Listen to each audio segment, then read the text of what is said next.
What's up, everybody? You're very welcome along to this Anfield Agenda Champions League quarter-final second leg preview. God, that was a mouthful.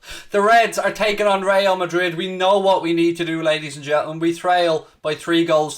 2-0 on the night would put us through. 3-1 on the night would take us into extra time. But let's not kid ourselves. It's going to be a tough task. Not only was I impressed with how Vinicius Junior, Mondi, Toni Kroos and that played against us, I then went and watched El Clasico and I seen that attacking intent there again, and it does help, and I'm sure Klopp watched it as well. We need to attack this game cautiously, I think is the right. I say attacking cautiously in the same sentence because we need to find that mix. The first goal is going to be vitally important, ladies and gents, and I'm going to talk you through my predicted 11. I'm going to talk you through my score prediction. I caught up with Leon from BoyleSports for a chat as well. We'll go to that at the end of the video. Again, massive thank you to our sponsors, BoyleSports, without whom we wouldn't be able to do what we do. So look, let's start off, shall we? We're having a look at my predicted score for this one, and look, you can probably guess where I'm going with it, but this is my score. Liverpool 3, Real Madrid 1, and we go to extra time. From that point, ladies and gentlemen, I don't know what plays out. We'll let the cards fall as they may. But I'm being optimistic here.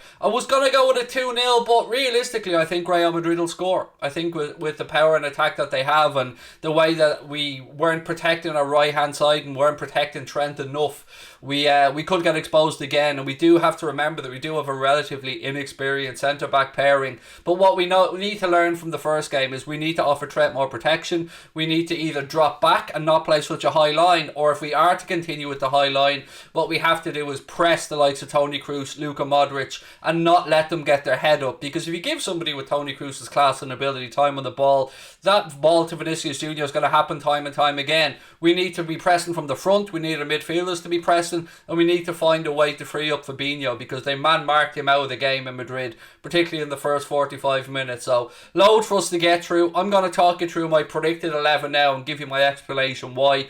I looked at this in a couple of ways. Was I going to go with a 4-2-3-1? Were we going to go with a 4-3-3? I'm sure we could tweak the system as well. We may start off at one and change. But look, without any further ado, this is what I'm doing, ladies and gentlemen. This is the 11 that I'd like to see take to the pitch against Real Madrid at Anfield on Wednesday night. As you can see, ladies and gentlemen, Alisson starts in goal for me. And look, Trent Alexander-Arnold at right back, Robbo at left back. I don't think there's any question around that. In fact, the back five isn't going to change. Kabak and Phillips for me stay there. There's going to be some talk around a back three next season. We'll move and talk about that as the summer goes on. There is a bit of a murmuring around the potential of a Thomas Tuchel style change with a three at the back, two wing back system. But that's not for this game. For this game, we'll look at what we have available to us. And with the centre backs available, this is where we're going to set up, I think, with the five at the back. So, Kabak, Phillips, Trent and Robertson. You could maybe put Jimmy Milner in at left back. A lot of people saying that Robbo is exhausted, and he does look exhausted. But in a game where you need to score goals, I think we need to have Andy Robertson going down that left-hand side. And we need to try and get the best out of Trent going forward. And whether that means that we try and pin Real Madrid back in, we don't give them the time to get their heads up and try and play that out ball. We don't give them time to get out and put pressure on us. Whether we try and pen them in or not, that's what I'd like to see us do. I'd like to really see us put the pressure on Real Madrid and swarm them. And to do that, this is why I've gone with a 4-2-3-1. In midfield, for me, Fabinho and Thiago. Fabinho does what Fabinho does. Real Madrid marked him out of the game really well in the first leg, particularly the first 45 minutes. But I thought with the introduction of Thiago, we started to see a bit more freedom from our midfield. So I'd like to see those two in midfield, sitting deep if necessary. But that's why I've gone for the front four ahead of them, because Bobby Firmino will drop to link up play. Sadio Mane hasn't been in his best form at the minute, but hey, has to turn around sometime, and we know the quality that Sadio has. So Sadio Mane for me on the left, Mohamed Salah on the right, and Diogo Jota to the middle. It could well be that we look at a midfield that has Thiago, Fabinho and James Milner in it with a 4-3-3, and then maybe we introduce the fourth attacking player a bit later on in the game. Maybe Klopp looks to see how the midfield battle goes early doors. Maybe he looks to be a little bit more restrained than the attacking lineup that I've gone for. But it is going to be difficult, and that's why Klopp gets paid the big bucks, ladies and gentlemen. Do you go with that 4-2-3-1? Do you go with that 4-3-3? Do you do what we did against Barcelona and,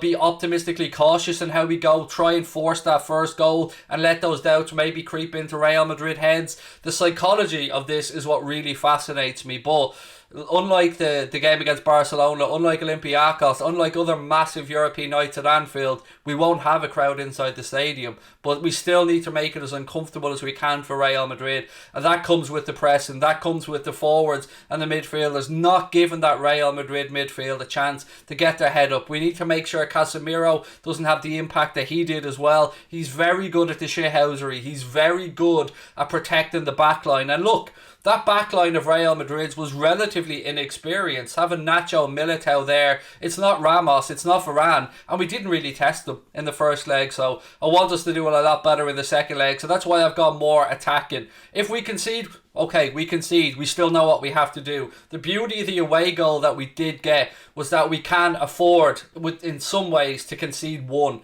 If we had have lost that game 2-0 away from home, we lost or went 1-0 down at Anfield, you're looking at having to score 4. So at least we know if we concede at some point, we can still rescue this. 3-1 will bring us to extra time. The away goals do follow into extra time, by the way, in case anyone's watching or wondering. So I'm going to swap back over scenes now, and we'll have a little chat again, I said, about the tactics of this one and what Zidane might do and what Klopp might do. I'm absolutely fascinated. Watching that Clasico the other night as well, it was really intriguing because Real Madrid got off to a really fast start, went 2-0 up, beautiful counter-attacking goal for the first one, with Valverde down the right-hand side, then played it out to, who was it, the other right-back that came tearing down the right-hand side? It was Valverde. He then laid it off to, I can't remember the guy's name, who played it across the front of the 6-yard box, and there was the star that is Karim Benzema with a cheeky little flick to make it 1-0 up.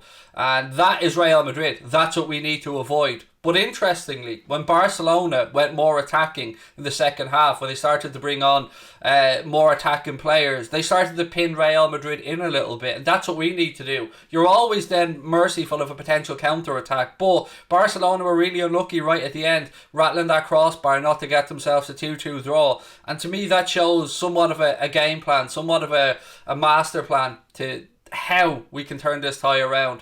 It's really bugging me now that I can't think of the name of that right winger or right back who went on the overlap. It's doing my head in, but I'm sure you guys will let me know in the comments anyway. It was Valverde that started the move, but then it was the Real Madrid right back who came overlap and the ball was laid out and he rolled it into Modric. Not to Modric, to Karim Benzema. I'm really making a mess of that part of it. Just stop talking now, Craig. Look, I did catch up with Leon from BoyleSports earlier on, ladies and gents. So have a chat around the game, see what offers they have on, see what he talks about as well, see what his thinking is with regards to the score and any possible bets that you guys might like to put on. So without further ado, here's me chatting with Leon earlier on today. Look, we've got to win 2-0 if we want to get through in normal time. And I was just happy that we came back from a goal down and beat Aston Villa in the Premier League, because that was our first home win in quite some time. And it was good to see Trent Alexander-Arnold get the winner. I thought he was exceptional all game. I thought his defensive work was brilliant. I think a lot of people are harshly criticising Trent. He doesn't have Jordan Henderson in front of him on the right side. He doesn't have either Gomez or Matip as a right-sided central defender. And maybe he is being found out a little bit, but he's always been an attacking fullback, Craig, and that's why we love him. That's why he's been so influential to Liverpool. But look, we've got a chance. If there was a full house at Anfield, I'd give us a bigger chance. I just don't know whether we're good enough at the moment to keep a clean sheet on Wednesday night. And of course, if Real score 1, we've got to score 3 to bring it to extra time. And then who knows? The first goal, it's got to be very important who scores the first goal for obvious reasons. I don't want to see us just go gung-ho and all out. We've got to try and manage the game a little bit. The team selection is going to be critically important to see who Jurgen goes with, especially in those 3 midfield positions. But fingers crossed, Craig, it's a European night, but it's not a European night like you and I have witnessed before, or any Liverpool fan out there has witnessed before. There's going to be nobody in the stadium. And we all know what's made Liverpool so good at home is the crowd. European nights are a special place at Anfield. Yeah, we've got to learn the lessons from that first 45 minutes in particular against Real Madrid, because Vinicius Jr. and Mendy down that left-hand side were incredible. You can't give somebody of the caliber of Toni Kroos that much space, that much time on the ball to get his head up. I mean, we know playing the high line like we do, that part of that system involves pressing from the midfield and the attackers to make sure that the players don't get that space. We've seen other players rip us apart before we gave them time. You look back to the game against Villa earlier on in the season, we were torn apart as well. You just can't allow it to happen. So they were very clever in the way that they marked Fabinho out of the game. I thought Casemiro did a very good job there as well with him. But yeah, it's as you said, it's got to be a measured attack, a measured jaunt towards this. And we did it well against Barcelona. I mean, that first goal, as you said, is all important, but we did have a full crowd. But from your point of view, mate, and Boyle's point of view, what are you recommending around this one? It must be a tough one because we're all hopeful, but we got to be a little bit realistic as well. Yeah, look, like Liverpool are favourites. I mean, just to win the game in 90 minutes, I mean, they're a shade worse than even money. And I think a lot of people are going to look at Liverpool and say, look, it's a European tie. That's not a bad price. But Real Madrid, as you alluded to, Vinicius has really impressed me, and they are capable of scoring at any time. Look, if you think Liverpool can qualify in normal time, that's what I'd be going for at 7-2. If you think they're going to qualify in extra time, it's as big as 22-1. But I just really think the middle of the park, they've got to try and get at Madrid. We cannot give Modric, Kroos time on the ball to get their head up and pick a pass. We've got to be at them right from the get-go, as in no time. You've got to be, even though there's no crowd there, they're coming into our backyard. So let's show them no respect. Let's get right in their face. And the team selection for me, who is the three that I think can do that? At the moment, I'd start James Milner. I would start Fabinho, and I would start Gini Wijnaldum. Because I think with James Milner, what you get, and we even saw it against Aston Villa, we saw it away against Arsenal, he sets the tempo. He's not afraid to smack somebody nice and early in a game to let them know you're playing Liverpool. And I just have a feeling, Craig, I don't know what you think, I have a feeling Milner might just get the nod for this game. Whatever about the Jimmy Milner thing, and I don't know if he'll set us up with a 4-2-3-1 or a 4-3-3. If we were working off the 4-3-3, I'd take Wijnaldum out. I mean, whatever about, I can see the argument for James Milner, and we need leadership on the pitch, which we are very much lacking in Madrid, by the way. And I'd put Thiago in there because there's the added incentive of his Barcelona DNA as well, and his inbuilt dislike for Real Madrid. What a big stage it would be for him again to have one of his best games for us. But the Wijnaldum thing, it's purely for me because I just think he looks wiped, exhausted. I would never accuse him of not putting a shift in. I don't think it's something to do with his contract situation, but it will be intriguing, Leon, to see if he goes with a 4-2-3-1 and the four attacking players, or if we start out in a 4-3-3, see how the game goes, as you said, try and manage midfield, and then maybe bring on the full attacking quartet towards the end of the game. Yeah, look, I mean, I wouldn't be against starting. I do feel Jurgen will keep one of the four on the bench. I just do. I think he'll start with three. He'll pick three. And because Saudio was kind of rested against Villa, he came on. I was absolutely going mad that he didn't square that ball to Diogo Jota. Maybe he had a quick look up at the time, and the game was over, but he should have passed to Jota Mane. He was wide open. But look, I just feel on any given night, Liverpool are capable of a big performance. But it's the tempo. It's from the start. Let Real Madrid know that we're there and we're not to be messed with. Madrid are going to come to Anfield. They're going to be absolutely delighted that there's no crowd. But they do know Anfield is a special place on European nights. Fingers crossed, this can be another one, Craig, because you just never know in European football what our great club can do. Before I let you go, give me a quick score prediction. Well, I've said they're going to qualify in normal time.